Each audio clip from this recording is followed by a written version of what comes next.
Okay, so here's where the project kind of starts as far as cutting this roof off. You can see these spot welds, how they lay in, excuse me, how they lay in here. We're gonna start with drilling those out, and then this will be where we break it loose from the A-pillar. Now, as we go across, this remains to be seen whether we cut here or whether I can drill out some spot welds on this pinch weld type joint here. I don't know exactly. Get that done on both sides, and then I think what we'll do is probably just tape off a line running down this.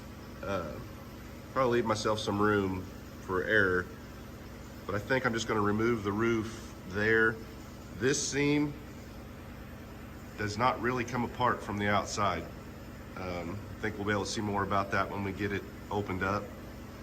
But this will be the last of this ugly outfit here if this all goes right.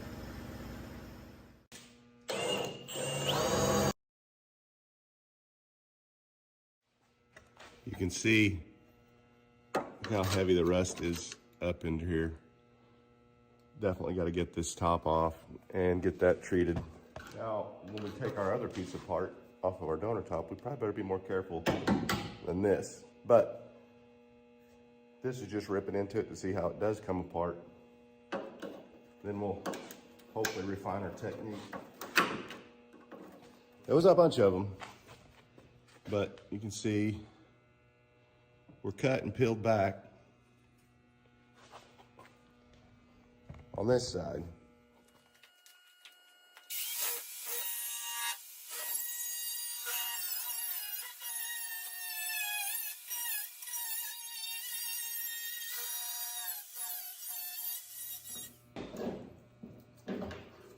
I don't know why these just aren't as visible as they were on the other side.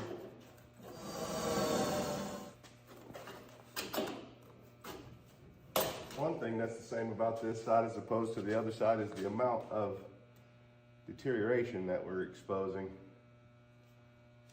Confirming again, this really had to be done.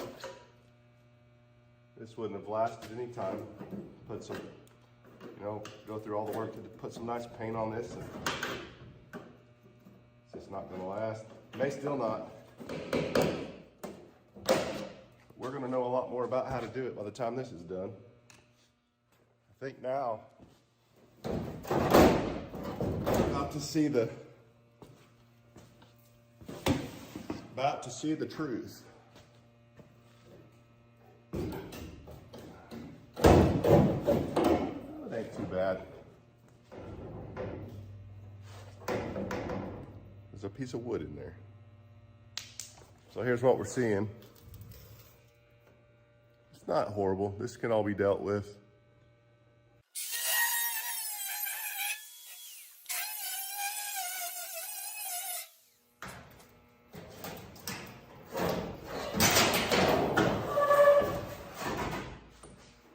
Here's what we've got.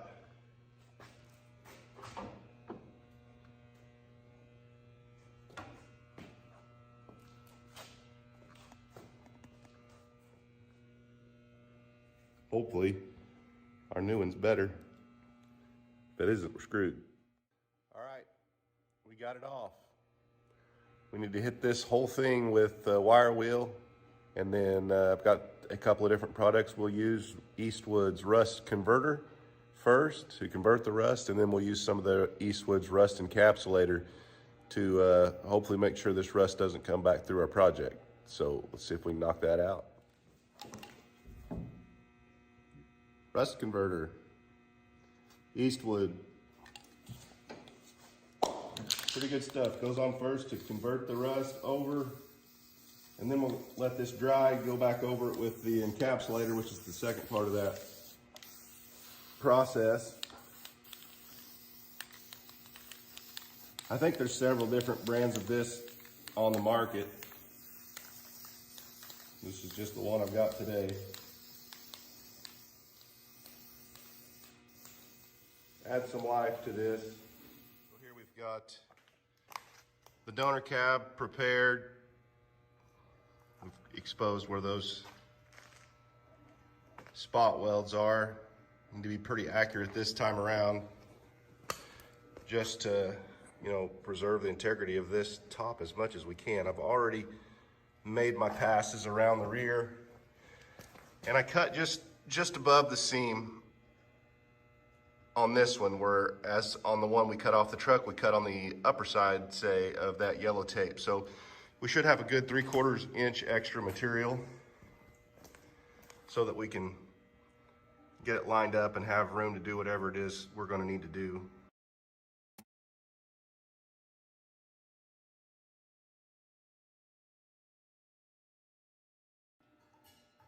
Okay, I've made it all the way around this new piece, and I've tried to be pretty gentle with it. It's stuck, something's stuck. I'm not sure what, but it looks like maybe there's some type of seam sealer or filler or something laying in the underside of these door openings. So I'm gonna get at that with the disc and see if I can break it loose. I don't want to pry on this piece for obvious reasons, so just trying to get it off as easily, as gently as possible.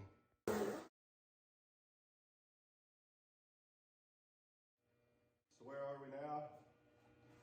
Well, right now I'm thinking that if I could get a new top for $500, I'm not sure that wouldn't be the better way to go. No, I don't know. I think we've got it loose. I've been working on this for maybe an hour, and I think I've got it, and I think it'll work good. So, you know, if it saves me $500, it's probably worth it. And I don't know, let's just see if we can even get it done, and then we'll know for sure.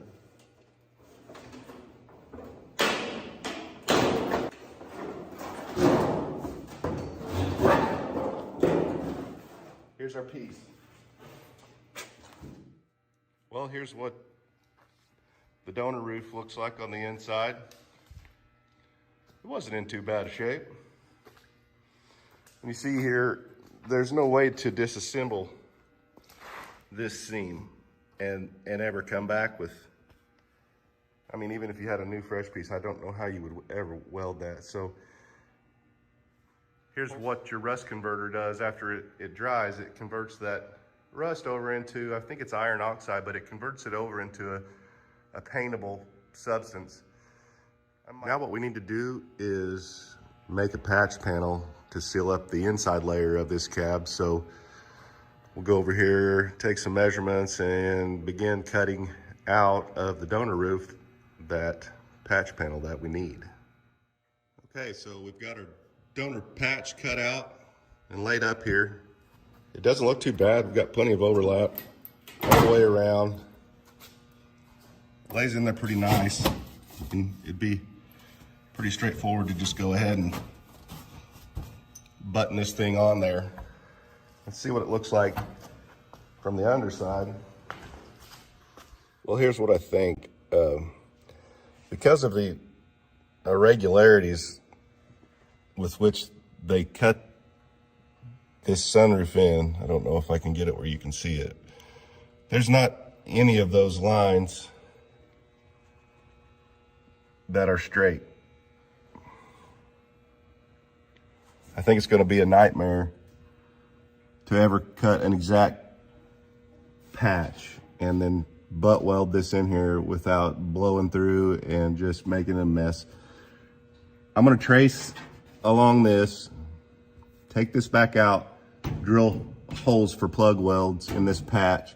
When I come back to weld it in, I'll just have to hold, you know, this up tight as I'm welding it, and then some holes marked, and then we'll actually be able to see perimeter of the patch.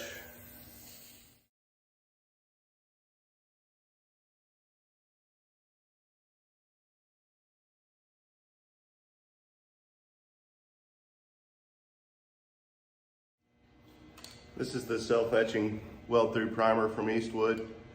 It's weldable and goes ahead and recoats that material once you do burn through. It supposedly lays back in there and adds another layer of corrosion resistance. Don't know, we'll try it. It's not cheap.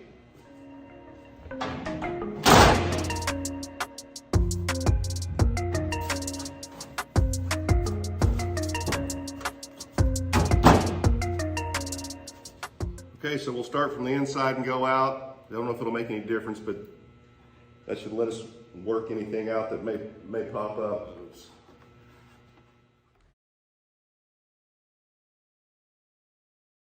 So here's how it shaped up. It lays in there pretty good. I got good penetration all the way through, and really it laid in pretty well everywhere except maybe just a little in that corner. Now I'm gonna go ahead and seam seal around this, both of these patches. I'm at on the shelf from an older project and thought I might as well stick that on there. It was just a little bit cold in my shop, so I applied some heat with the torch just to make sure the glue was good and tacky.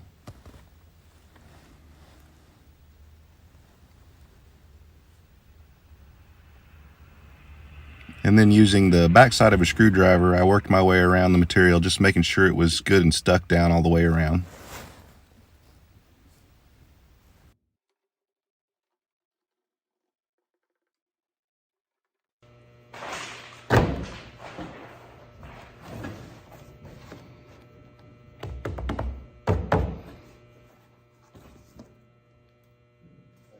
Put the Dynamat sound deadener up on the roof. I talked about using this, which came off of our donor cab, but the longer I thought about that, the more I thought that was a terrible idea. So I ordered some insulating foam off of Amazon, which is actually made to be used in conjunction with a sound deadener like Dynamat or Hushmat or Killmat, any of those that you might choose. And there's a number of brands on there of stuff just like this. Some of it gets really expensive. I think this was called Purcell, and this sheet is 60 by 40, I think, inches. And it was $27. So I thought that was cheap enough. Some of the same types of material were up over $70, and I was having a hard time justifying that. But for $27, I did pick the insulation up. And having the opportunity to insulate that against heat primarily, it's kind of a one-shot deal. I mean, you can do some stuff from the inside, but you know, there's no reason not to do it now. We'll go ahead and put it on there. Hopefully it helps. So one of the things that I've seen them talk about with this sound deadener stuff is the smell. I don't notice any smell. When I took the top off, I just cut, you know, up here with that cutoff wheel to quickly remove it. But I still need to come through and expose the spot welds all along that pleat and remove this material all the way across there in preparation of, you know, coming back on with the new piece. So that's what I'll work on this afternoon.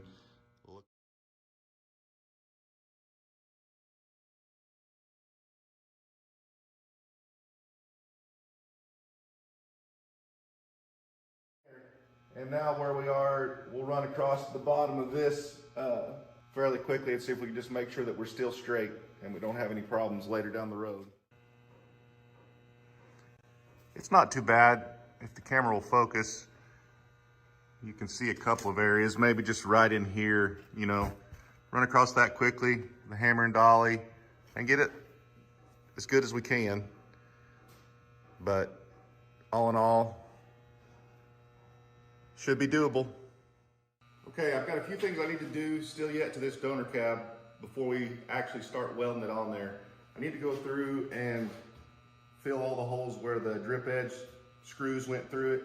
I've got one area right here that tore because I didn't have a spot weld completely cut. And when I pulled up on the top, I tore a hole there. I'll use this homemade copper paddle to run along the back side. Hopefully that'll allow me to fill those holes in as easily as possible without blowing through too much. So let's see how that goes.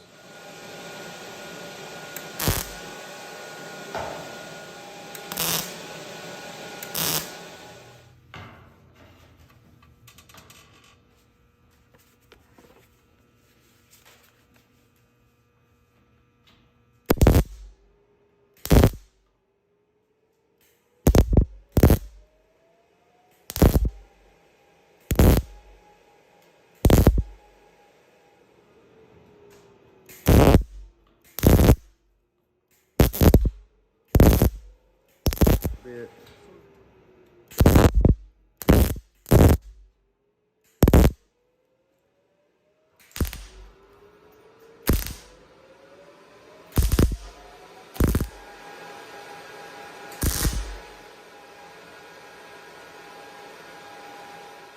Okay, we've got it laying up here, and I think what I want to do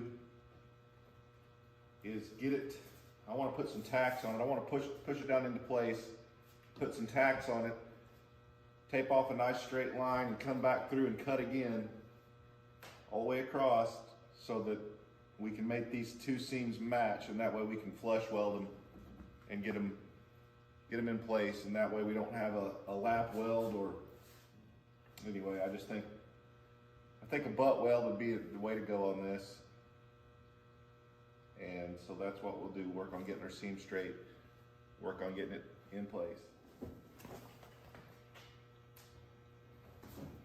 All right.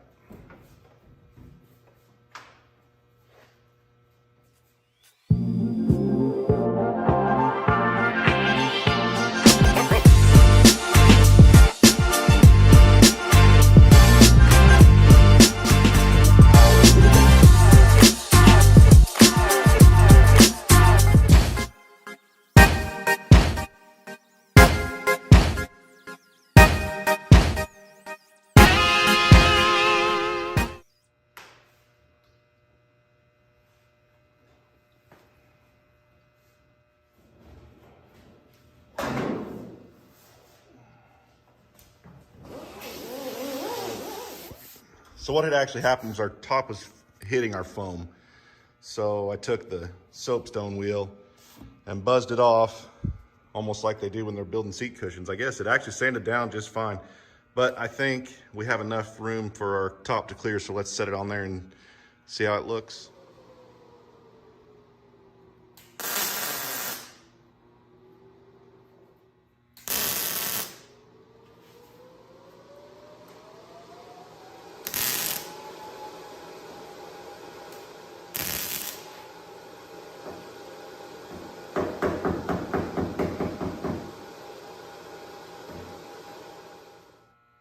So here you can see we're starting to go back together. It's laying in nice and tight. Got a lot of welding ahead of us here, but it's gonna be okay.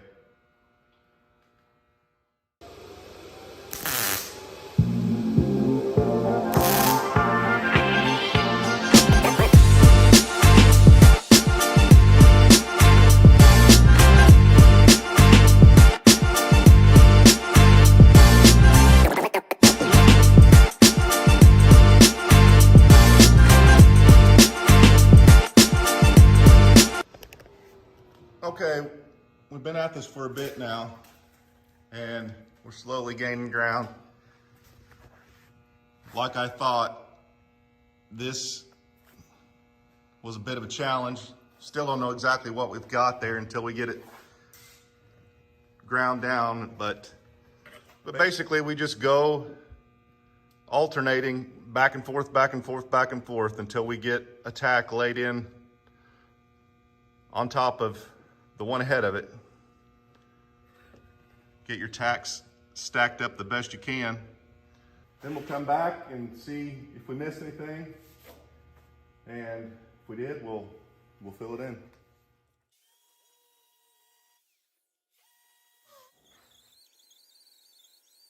Okay, let's take a look here. You can see where we've still got some more work to do, but by and large, you know, we're getting there as far as having it welded together and filled back in. Now I have to come across this, you know, in the later stages and work on this just a little bit more, of course, to get it flat. And then, you know, we're gonna have to use body fillers. So some people frown on that, the purists do. But I guarantee you 90% of the vehicles out there have body filler in them. Well, we've made it all the way around the side and the door. And we've tied into the A-pillar.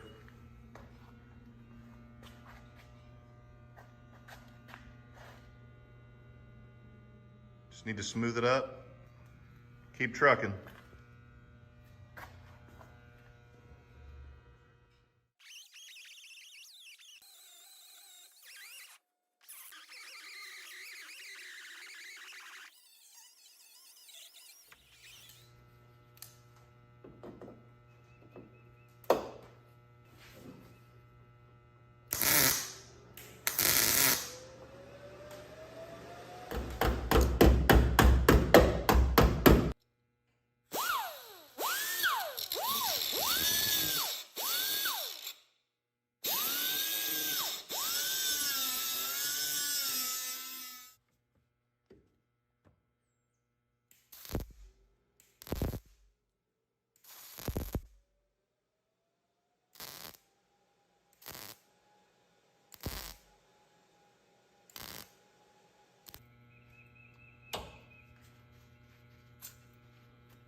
Feel like we got that fitting about right. Go ahead and weld it in there and clean it up.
I mixed up some of the fiberglass reinforced filler, and I'm using my fingers just because I feel like I can get that pressed down in there, you know, positively with my individual fingertip as opposed to a spreader.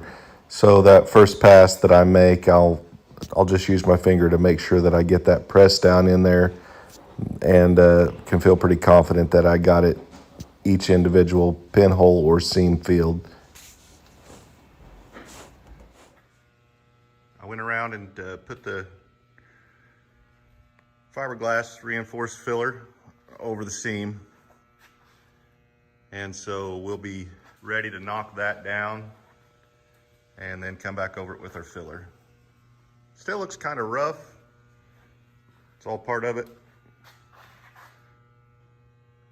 Getting there. I think that's where we'll end today's video. That video's getting kind of long, so you can kind of see what you're going to be getting into if you do go ahead and decide to replace your roof skin. Not too bad of a deal. The biggest deal for a lot of you is probably going to be just having the time to sit down and work on it. Same thing for me today. There's always something going on, and you know, it takes time. It's easy to get frustrated, but we've about got that part whipped. All we got to do is block it, and you know, then primer and on with the project. So anyway, I hope you enjoyed it. Leave your comments below, like and subscribe. Thanks.